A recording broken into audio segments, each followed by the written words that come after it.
Le bras de fer au sein du FPI a eu raison du congrès du parti. Un communiqué du ministère de l'Intérieur a confirmé ce mercredi 10 décembre le report par ordonnance du tribunal de première instance d'Abidjan. La principale force de l'opposition politique de Côte d'Ivoire est secouée par un schisme depuis quelques mois. D'un côté, il y a les frondeurs qui militent pour une candidature du fondateur du parti, Laurent Gbagbo, et de l'autre côté, les pro-Afin Guesson, l'actuel président du FPI, candidat à sa propre succession. Cette décision de justice intervient suite à une plainte déposée par celui-ci qui proteste contre la candidature de l'ex-chef d'État détenu à La Haye.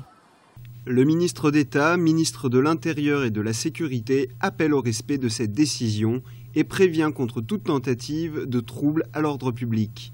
Les contrevenants à cette décision s'exposent, en pareilles circonstances, à la rigueur de la loi. Ce mardi 9 décembre, Afin Guesson, le président du parti, annonçait que le congrès serait reporté. Mais le président du comité d'organisation, Sébastien Dano-Djedje, avait répliqué le mercredi pour un maintien de l'activité. Toute chose qui intensifie les tensions au sein du FPI.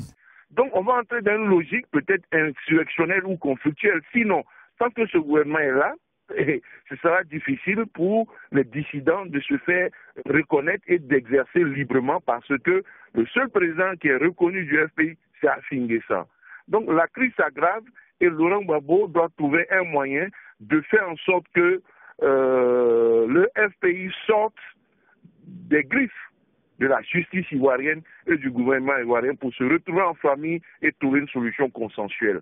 Autrement, ce sera difficile pour eux. Pour l'heure, aucune date officielle de la tenue du congrès n'est prévue.